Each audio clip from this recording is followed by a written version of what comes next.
ஓசூரில் சிவசேனா மற்றும் இந்து ஜனசேனா சார்பில் சத்ரபதி சிவாஜியின் 395வது ஜெயந்தி விழா பொதுக்கூட்டம். கிருஷ்ணகிரி மாவட்டம் ஓசூரில் இந்து ஜனசேனா அமைப்பின் சார்பில் மராட்டிய மன்னர் சத்ரபதி சிவாஜியின் 395வது பிறந்தநாள் விழா பொதுக்கூட்டம் நடைபெற்றது.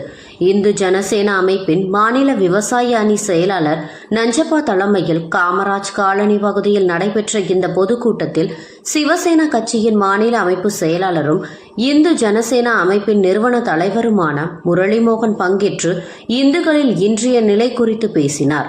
இந்துக்களில் சாம்ராஜ்யத்தை அமைப்பதில் பெரும் பங்காற்றிய சத்ரபதி சிவாஜி கண்ட கனவை நினைவாக்கும் விதமாக அவரது பிறந்த நாளை இந்து எழுச்சி நாளாக கொண்டாடி வருகிறோம். எனது இந்து தேசத்தில் இந்துக்களின் உரிமை மற்றும் பாதுகாப்பு பறிபோவதைக் கண்டு அனைவரும் ஒற்றுமையுடன் செயல்பட்டு பாதுகாக்க வேண்டும் என பேசினார். இந்த பொதுக்கூட்டத்திற்கு சிறப்பு அழைப்பாளராக வந்திருந்த கர்நாடக மாநிலம் பெங்களூரு சேர்ந்த RSS அமைப்பின் மூத்த நிர்வாகி ரங்கராஜன் சிறப்புரையாற்றினார். இதில் சிவசேனா மற்றும் இந்து அமைப்புகளின் பிரதிநிதிகளும் நிர்வாகிகளும் தொண்டர்களும் ஏராளமானோர் கலந்து கொண்டனர். சத்ரபதி சிவாஜி இந்து சாம்ராஜ்யத்தை புனருத்தாரணம் செய்தவர் என்று சரித்திர ஆசிரியர்கள் எல்லாம் எழுதி வைத்திருக்கிறார்கள். அப்படி என்றால் சத்ரபதி சிவாஜிக்கு பல நூற்றாண்டுகளுக்கு முன்பாகவே இந்த மண்ணிலே இந்து சாம்ராஜ்யம் இருந்திருக்கின்றது. சில சரித்திரபரமான காரணங்களால இஸ்லாமியர்களுடைய படையெடுப்பு,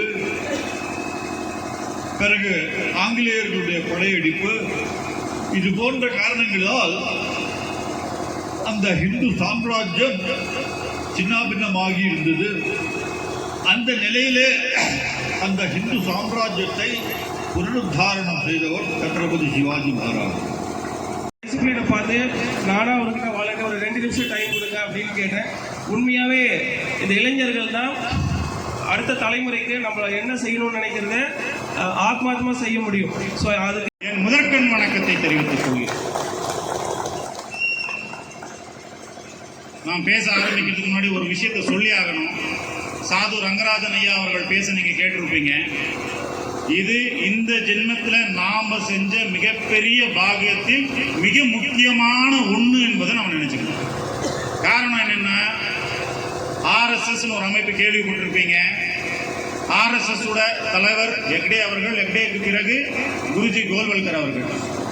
குருஜி கோல்வல்கர் அவர்கள் வழிநடத்ததின் பேரில் தான் RSS மிக பிரம்மாண்டமான பெரிய ஒரு அமைப்பாக உருவெடுத்தது.